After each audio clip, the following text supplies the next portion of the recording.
Jerry Croft, and I'm a professor at Santa Clara University. And I wrote a book called Duped, Delusion, Denial, and the End of the American Dream. A delusion is a false idea about the world, and Americans in this book have six major false ideas about what makes the world go round. One example is that Saddam Hussein had nuclear weapons. That was a mistake. It was also a delusion. So I wanted to ask in the last chapter whether we are in denial about the future of our country. A poll in January of 2012 showed that only 17% of Americans were deeply pessimistic. So most people, and some people were neutral, but the majority of people are relatively optimistic that we're getting out of this George Bush recession, that unemployment is coming down, and so forth.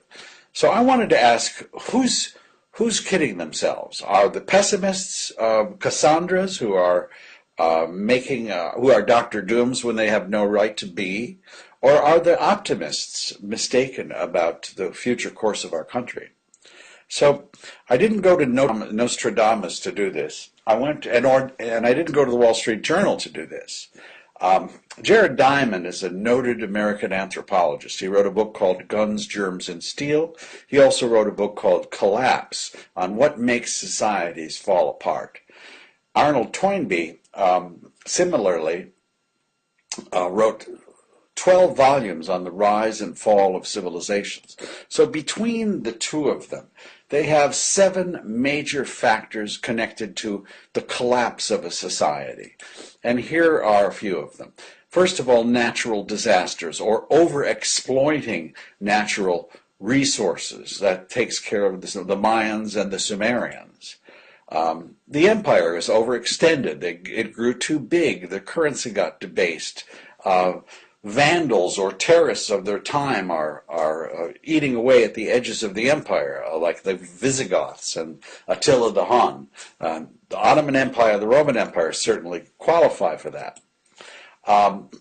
In many collapsing societies, there's social disintegration and the disintegration of family life. There is an emergence of what they call bizarre and perverse entertainment. Think Roman Colosseum, if you will. There is the development of a parasitic elite which kind of sucks the lifeblood out of a society. Think of the Russian czars or the French aristocracy.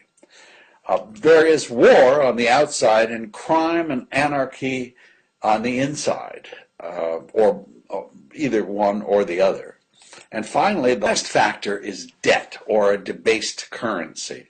So those are the 7 items, and I wanted to see how the United States scores on this report card. How are we doing?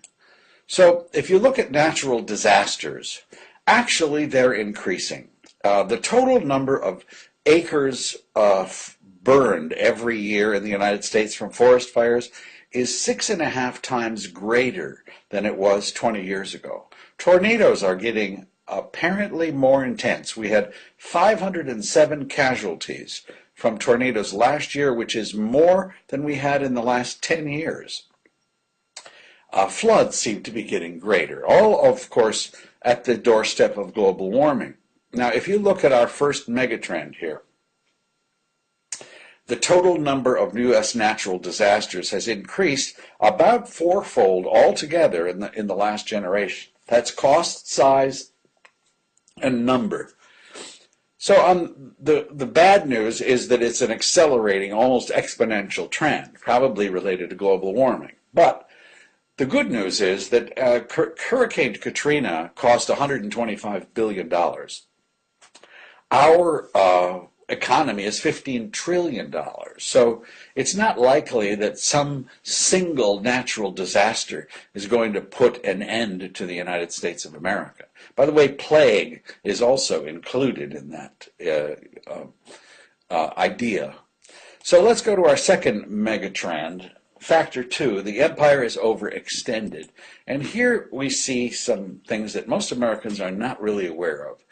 In 2011 to 2012,